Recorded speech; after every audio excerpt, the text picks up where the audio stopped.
Teku Nyak Markam adalah seorang pengusaha kaya Aceh pada zaman pemerintahan Presiden Soekarno. Teku Markam merupakan keturunan Ule Balang yang lahir tahun 1925 di Senundon, Aceh Utara. Pada 1957, ia terjun ke dunia bisnis dan mendirikan PT Markam. Ia melebarkan bisnisnya ke bidang impor mobil, beton, baja, serta senjata. Saking suksesnya, ia bahkan mampu menyumbangkan emas seberat 28 kg untuk pembangunan Tugu Monas. Selain itu, ia juga turut menyumbangkan dana untuk mendukung berbagai upaya pembebasan Indonesia dari Belanda. Namun, ketika Orde Baru, dirinya dipenjara pada tahun 1966 tanpa proses pengadilan. Ia dicap PKI dan Soekarnois, aset perusahaannya diambil alih oleh pemerintah dan menjadi cikal bakal BUMN yang kini bernama PT Berdikari Persero. Pada 1974, ia dibebaskan tanpa kompensasi apapun dan perusahaannya juga tidak dikembalikan. Hingga akhir hayatnya tahun 1985, nama baik Teku Markam belum dibersihkan oleh negara. Teku Markam, pengusaha asal Aceh yang tajir melintir pada era Soekarno. Kalau kamu tahu Tugu Api Monas, nah beliau nih yang menyumbangkan 28 kg emas dari 38 kg. Beliau juga pernah menyumbangkan sebesar 50 juta rupiah ketika Bung Karno mengadakan penggalangan dana untuk kampanye Ganyang Malaysia. Beliau berasal dari keturunan bangsawan atau Ule Balang. Beliau juga mendirikan PT Karkam atau Kulit Aceh Raya Kapten Markam, di mana perusahaan ini memiliki hak eksklusif ekspor karet.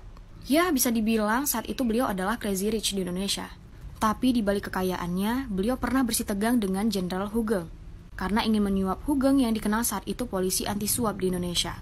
Udah tahu polisi jujur di Indonesia cuma 3. Kalau nggak polisi tidur, patung polisi, dan ya Hugeng. Pakai acara mau nyuap lagi. Aduh. Beliau dikenal baik oleh Soekarno karena sifatnya yang royal. Tapi sayangnya kedekatannya dengan Soekarno menjadi batu sandungan bagi Markam. Setelah pergantian kekuasaan, Presiden Soekarno memenjarakan Markam tanpa bukti kuat karena tuduhan Soekarnois terlibat korupsi dan pemberontakan G30S. Beliau memenjarakan Markam selama 9 tahun di tahun 1966. Udah tertuduh, harta Markam malah dirampas pula. Kayak mobil, rumah, tanah, serta uang tunai 20 miliar dan $30 juta dirampas oleh negara. PT Karkam juga diambil alih negara dan diganti menjadi PT Berdikari, dengan orang-orang baru dan sama sekali membuang nama Markam di dalamnya. Kontribusi Markam di Indonesia memang berpengaruh, tapi kalau udah begini, bisa apa?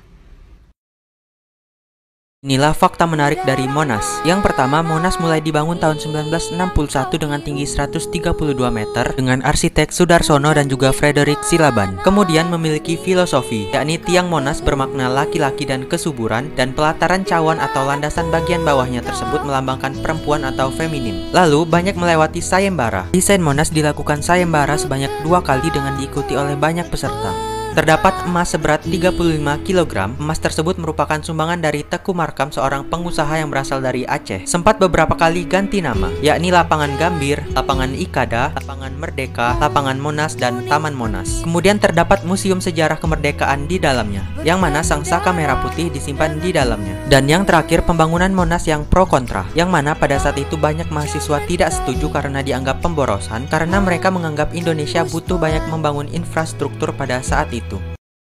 Nasib penyumbang 28 kg emas di puncak Monas, hidupnya justru berakhir di jeruji. Siapa yang tak kenal dengan Monas atau Monumen Nasional? Tugu ini dibangun guna mengenang sejarah perjuangan Indonesia hingga akhirnya bisa merdeka dari Belanda.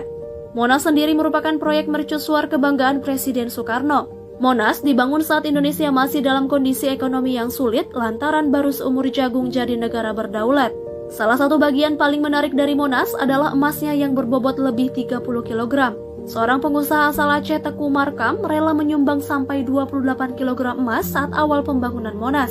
Pada puncak bangunan yang menjulang setinggi 132 meter, terdapat nyala obor yang terbuat dari perunggu seberat 14,5 ton dan dilapisi emas murni seberat 35 kg yang kini terus dilapisi hingga menjadi 50 kg. Logam mulia yang bertengger di puncak Tugu Monas adalah salah satu sumbangan dari filantropi Teku Markam. Teku Markam juga ikut serta membebaskan lahan Senayan sebagai pusat olahraga terbesar di Indonesia. Teku Markam sempat dikaitkan sebagai anggota kabinet bayangan Insinyur Soekarno.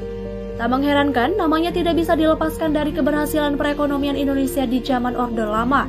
Teku Markam merupakan keturunan Ule Balang yang lahir tahun 1925 di Senudon dan Aule Kapli Panton Labu Aceh Utara dan dinamai Tengku Marhaban. Dia sempat menempuh pendidikan sampai kelas 4 SR atau sekolah rakyat. Saat usia remaja, Teku Markam memutuskan menempuh pendidikan wajib militer di Kota Raja. Tengku Markam berhasil menyelesaikan pendidikan tersebut dan tamat berpangkat Letnan 1. Dia juga sempat bergabung dalam Tentara Rakyat Indonesia dengan ikut pertempuran di Sumatera Utara. Tengku Markam juga pernah menjadi ajudan Jenderal Gatot Subroto pada 1957 setelah berpangkat kapten. Namun, dia kemudian banting setir menjadi saudagar karena merasa tak cocok dengan dinas militer. Tengku Markam kembali ke Aceh dan mendirikan PT Markam. Jumlah kekayaannya sangat luar biasa hingga membuatnya pernah menyandang gelar orang terkaya se-Indonesia. Pada kesempatan inilah Tengku Markam bertemu Presiden Soekarno sebab saat itu pemerintah Orde Lama membutuhkan sosok pengusaha yang mampu mengurus perekonomian Indonesia. Semenjak saat itu peran Tengku Markam semakin bersinar semasa pemerintahan Orde Lama. Namun karena kedekatannya dengan Soekarno pula yang membuat nasibnya berubah drastis di era Presiden Soeharto. Tahun 1966 dirinya pernah ditahan tanpa proses pengadilan. Perannya semakin surut tak kala pemerintahan Orde Baru berkuasa. Di bawah Presiden Soeharto, Tengku Markam ditahan selama 8 tahun. Seluruh kekayaannya diambil alih oleh pemerintahan Orde Baru. Sebagian aset perusahaannya PT Markam kemudian diambil alih pemerintah dan menjadi cikal bakal BUMN yang kini bernama PT Berdikari Persero. Pada akhirnya di tahun 1985 Tengku Markam meninggal dunia. Pembangunan Monas sendiri bahkan sempat terbengkalai pada 1966 sampai 1972 karena pasang surut politik setelah peralihan kekuasaan ke rezim Orde Baru. Dalam sejumlah sumber disebutkan Monas diresmikan pada 12 Juli 1975. Namun dari penelusuran pemberitaan dan dokumen tak ada acara peresmian Monas. Kawasan Monas dibuka untuk umum melalui surat keputusan Gubernur DKI Jakarta Ali Sadikin nomor CB 11/1/57/72 tanggal 18 Maret 1972.